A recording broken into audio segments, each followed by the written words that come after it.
नमस्कार विद्यार्थियों, आपका स्वागत है एक बार फिर से बाल विकास की ऑनलाइन क्लासेस में। और आज टॉपिक है अकबर। अकबर के बारे में अपने पिछली वीडियो पढ़ चुके हैं और उसी टॉपिक को आगे बढ़ाएंगे।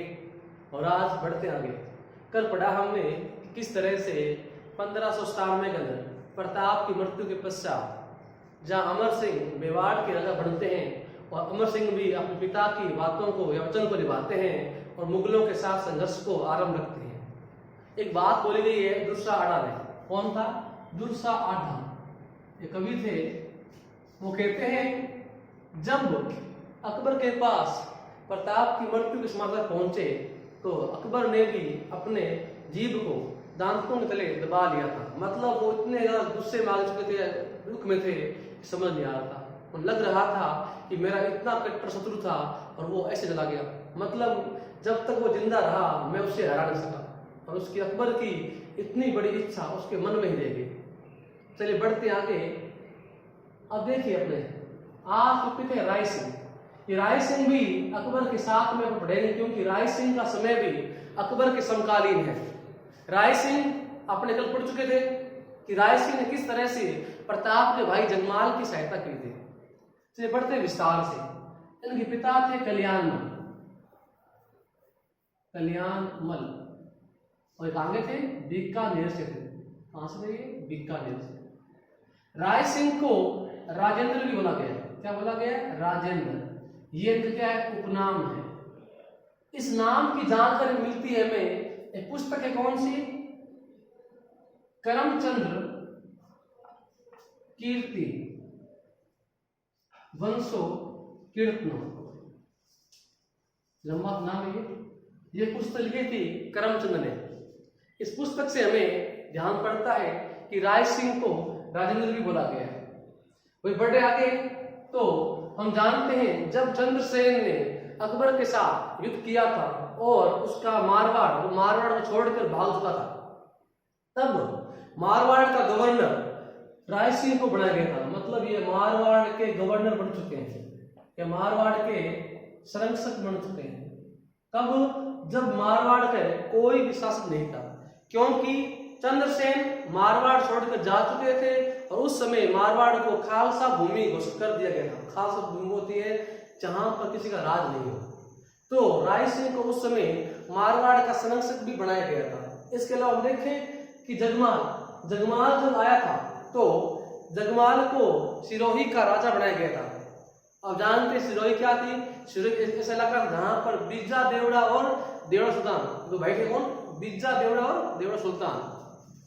बिज्जा देवड़ा और देवड़ा सुल्तान, इन दो भाइयों के मध्य विवाद था या लड़ाई थी। दोनों ही भाई सिरोही पर कब्जा करना चाहते थे। तो वह क्या, ये पहुंच गया राय सिंह के पास और राय सिंह इसकी हेल्प की और इस तरह से आधा राज्य मिला बिज्जा को और आधा मिला इसको जगमाल को। बाद में क्या हुआ? दत्तानी के युद्ध में जगमाल मारा गया। और वही बढ़े आगे कि इसके अलावा एक बार राय सिंह को जूनागढ़ एक जगह है जो कहां पर है? गुजरात में। जूनागढ़ भी भेजा गया था। कहां पर? जूनागढ़। ये कहां पर है? गुजरात में है। जूनागढ़ में। हाँ, ये अकबर की ओर से वहां के गवर्नर बनकर गए थे जूनागढ़ में। और जूनागढ़ किले को देखकर ये बहुत खुश हुए और अपने मंत्री करमचंद को ऑर्डर दिया कि बीकानेर के अंदर भी एक ऐसा ही किला बनना चाहिए। और आज हम देखते हैं कि बीकानेर में क्या है? जूनागढ़ बना हुआ है। बीकानेर क्या बना हुआ है? जूनागढ़ बना हुआ है। ये कहां पर है? बीकानेर में। ध्यान रखना, ये गढ़ है, ये किला है और ये क्या है? एक जगह है। एक जगह में और किले में अंतर होता है, ठीक है ना? तो जगह कहां पर है? गुजरात में। किला कहां पर है? बीकानेर में। इसके अलावा देखते हैं कि इनको तो देखते हैं कि सदावर्त, ये क्या होता है? सदावर्त, ये क्या है? सदावर्त। जब बीकानेर के इलाके में अकाल पड़ा था, अकाल होता है जब पानी की, खाने की, चारे की कमी आ जाए, तो उस समय क्या हुआ? उस समय उन्होंने क्या किया? सदावर्त खोल लिए। ये क्या होते हैं? यहां पर भूखे को अन्न, प्यासे को पानी और पशुओं को चारा मिलता है। इन्होंने अपने बीकानेर राज्य में जगह जगह ऐसी व्यवस्था की थी कि उनके राज्य में कोई भी आदमी भूख से ना मरे। इसके अलावा हम देखें, जब इन्हें दक्षिण भारत का राजा बनाया गया था अकबर की ओर से बुरहानपुर, तो हम देखते हैं कि उन्होंने वहां एक होता है फोग। फोग क्या है? एक पौधा है, एक रेगिस्तानी पौधा है, रेगिस्तानी पौधा है। इस पौधे को इन्होंने कहा कि ये पौधा आमतौर पर राजस्थान की इस मिट्टी में होता है, परंतु इन्होंने वहां दक्षिण भारत के अंदर इस पौधे देखा तो इन्हें बड़ा आश्चर्य हुआ कि ये एक रेगिस्तानी पौधा है और दक्षिण भारत में से उग गया। तो इन्होंने उस पौधे को देख कर एक कविता बोली थी कि हमारे लिए क्या एक मजबूरी है कि हम तो यहाँ के अकबर के आदेश से आए हैं, पर तेरी क्या थी मजबूरी कि तू अपना देश छोड़कर इतनी दूर चला आया। इसके अलावा इन्होंने ज्योतिष पर और अन्य नृत्य पर, साहित्य पर, इतिहास पर बहुत सारी पुस्तकों की रचना भी की थी और इनके खुद का भी एक बहुत बड़ा पुस्तकालय खोला हुआ। और इनकी मृत्यु कब होती है? मृत्यु होती है बुरहानपुर में। मृत्यु कहाँ होती है? बुरहानपुर में। क्या होती है मृत्यु? ये कहां पर है? साउथ इंडिया में। तो इस तरह से राय सिंह की जीवन होता है पूरा। अब बढ़ते आगे, हाँ बढ़ते आगे। हाँ अभी अपना अकबर चल रहा है भाई। इसके अलावा हम देखते भाई अकबर ने फतेहपुर सिकरी, ये जगह कौन सी? फतेहपुर सिकरी।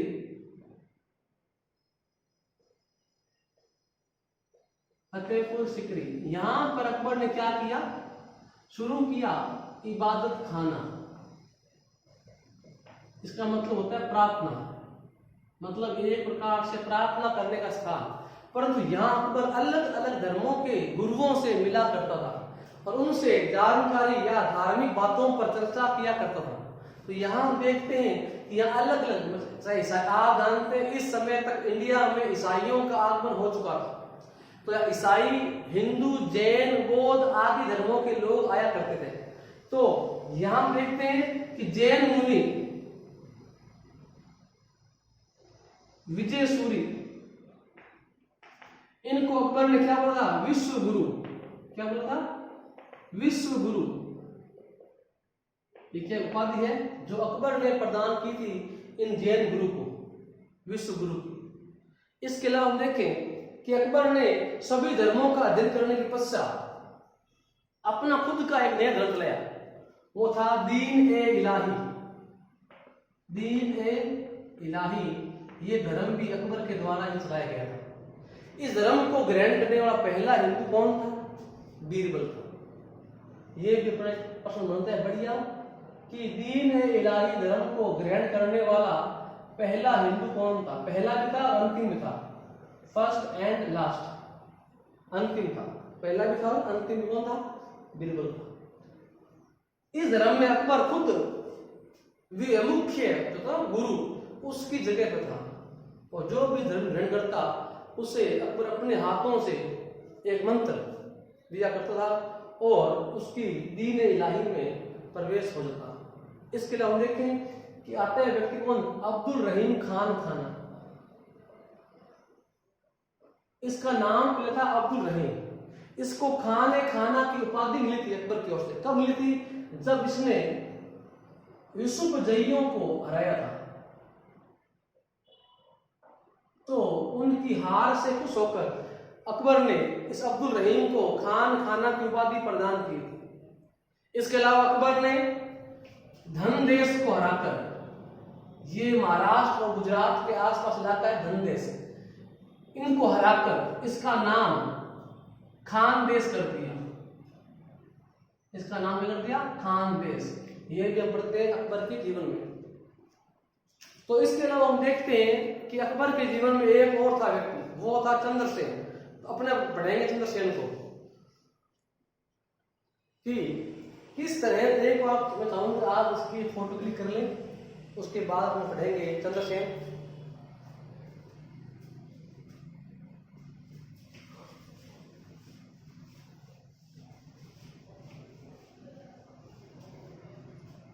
अब टॉपिक है चंद्रसेन।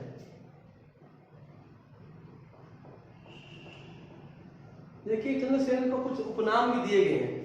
पहले उन उपनामों की करते हैं चर्चा।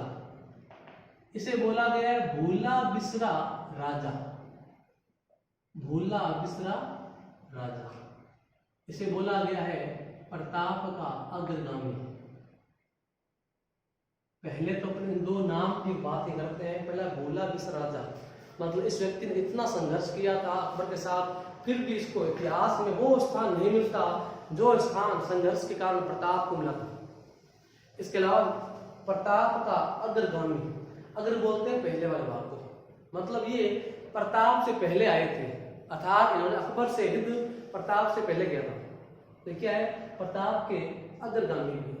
अब आती है बात में परिवार की। तो इनके पिता कौन थे? इन पिता थे मालदेव। कौन थे? मालदेव। अगर आपको मालदेव के बारे में याद नहीं है तो मैं चाहूंगा आप शेर शाह सूरी वाली वीडियो देखें। उस वीडियो में हमने मालदेव के जीवन के बारे में चर्चा की है। बड़े आगे मालदेव भागे थे, ये थे मारवाड़ के थे राजा। और इनकी माता कौन थी? स्वरूप देव। स्वरूप देव। ध्यान रखना भाई, मालदेव के दो पुत्र और भी थे। एक नाम था राम, एक था उदय सिंह। ये राम भगवान राम नहीं है, ये मारवाड़ के राम है। ठीक है। तो वह क्या, चंद्रसेन तीनों भाइयों में सबसे छोटे थे, तो हिसाब से हक बनता था राम का। परंतु वह क्या, इनकी रानी कौन थी? स्वरूप देव। इसने बोल दिया मैं चाहती हूं कि चंद्रसेन को युवराज घोषित कर दे। क्या करते? युवराज। आज जानते हो युवराज क्या होता है? जो बनता है युवराज, मतलब ये होता है कि राजा की मृत्यु के पश्चात अगला वारिस या मालिक वही होगा, इसको क्या बना दिया? युवराज बना दिया। तो हुआ क्या, जब मालदेव की मृत्यु हुई और चंद्रसेन को शासक बना दिया गया तो बड़े भाई राम वहां चले गए। आप जानते हो उसमें कहां जाएंगे? इस तरह से जगमाल को जब हटाया गया गद्दी से तो कहां गया था? अकबर के पास। तो ये कहां जाएगा? ये भी अकबर के पास जाएगा। खानदान का। अब ये क्या करेगा? ये अपने भाइयों की लड़ाई को उठाएगा फायदा, और ये इसकी हेल्प से क्या करेगा? इसको रहेगा। अब क्या हुआ, अकबर ने बोल दिया ठीक है तो मेरे पास आ गया, अब मैं तुम्हें जोधपुर का या मारवाड़ का राजा बना दूंगा। तो यहां से अकबर करता है, हमला करता है चंद्रसेन पर, और इसको यहां मारवाड़ छोड़कर निकलना पड़ता है बाड़मेर की ओर। फिर क्या होता है कि मारवाड़ को एक बार के लिए खालसा भूमि घोषित करते हैं और राय सिंह को यहाँ का मुख्य प्रशासक बना दिया जाता है। उसके बाद देखते हैं कि ये कौन है? उदय सिंह। इसे इतिहास में मोटा राजा उदय सिंह बोला गया है। इसकी पुत्री से अकबर का विवाह होता है और उदय सिंह को फिर क्या करते हैं? मारवाड़ का शासक बना देते हैं उदय सिंह को। उसके बाद देखते हैं 1570 क्या हुआ था? क्या बोलिए? नागौर दरबार। इस दरबार में अकबर ने पूरे राजस्थान के सभी राजाओं को बुलाया था संधि के लिए, दोस्ती के लिए। तो यहाँ पर चंद्रसेन भी आता है, परंतु देखता है कि जो वहां पर मारवाड़ के शासक की गद्दी होती है, क्योंकि वहां सभी राजाओं के जो वारस आए हैं उनके लिए अलग अलग प्रकार से आसन बनाए हुए थे। ये मारवाड़ का आसन है, मेवाड़ का, इस तरह से। वो देखते हैं वहां पर मारवाड़ के आसन पर कौन बैठा है? उदय सिंह बैठा है। तो वो बहुत क्या होता है? गुस्से हो जाता है और वो वहां से अपमानित होकर वहां से निकल जाता है। तो एक ये भी घटना थी कि चंद्रसेन और उसकी अकबर की बड़ी हुई। उसके बाद क्या होता है कि वहां निकलता है बाड़मेर की ओर, परंतु क्या है? शाही सेना का पीछा करती है। एकमात्र शासक ऐसा है जिसने अपने जीवन की सारी पूंजी बेचकर अकबर के साथ युद्ध किया था। जीतते जी कृष्ण हार नहीं माने, और ये पहुंचते कहां पर? कल्ला के पास। वीर कल्ला जी याद आपको? भूल गए? ये वही है जब अकबर ने हमला किया था मेवाड़ पर, तब इन्हें चार भुजाओं वाला देवता बोलते हैं। कल्ला जी को चार भुजाओं वाला देवता बोलते हैं। ठीक है। अपने किताब में बारे में खास बात लिखी हुई लिखी हुई है कि चंद्रसेन के साथ कल्ला की मुलाकात होती है और कल्ला जी उनको सुरक्षित जैसे रखते हैं। वहां से पहुंचते हैं संचियाय। संचियाय एक जगह है कहां पर? पाली में। और यहीं पर क्या इनकी मृत्यु हो जाती है और इनकी समाधि बोलते हैं, छतरी बोलते हैं, कहाँ बनी हुई है? वो संचय बनी हुई है। यहीं पर चंद्रसेन की छतरी भी बनी हुई है।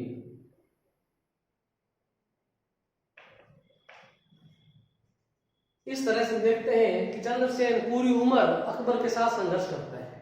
इसके बाद फिर आते हैं दोबारा अकबर पर। हाँ, चाहे तो आप यहाँ से फोटो क्लिक कर सकते हैं।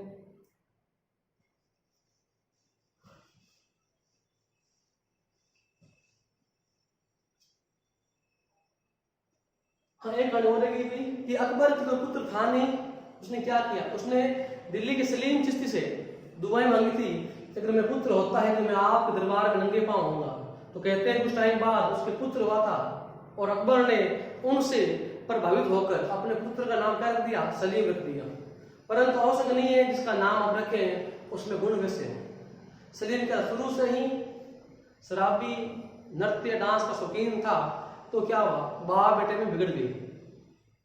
सलीम की शादी हुई थी वो मान बाई से हुई थी, जो मान सिंह की बहन थी। मान सिंह वही है जिसने हल्दी घाटी युद्ध में प्रताप सिद्ध किया था। और मान बाई से पुत्र भगवान खुसरो। तो यहां कौन है? सलीम है। शादी किससे हुई? मान बाई से। ये कौन है? मान सिंह की बहन है। और इसके पुत्र कौन था? नाम था खुसरो। अब अकबर क्या है? दुखी है, क्योंकि अकबर क्या है? बूढ़ा हो चला है और उसे ध्यान है कि मैं कभी मर सकता हूं। तो अब क्या है? अकबर सोचने लग गया कि अब मैं करूं क्या। तो अकबर ने अपने पोते खुसरो को अपना उत्तराधिकारी घोषित कर दिया। उत्तराधिकारी घोषित कर दिया कि मेरे मरने के बाद क्या है? इसको ना बढ़ाओ, इसको राजा बना दिया जाए। तो इसने क्या? विद्रोह कर दिया और अब्दुल रहीम को इसी ने मरवाया था। तो अब देखता है कि भाई सलीम ने क्या किया? अपने पिता से माफी मांग ली।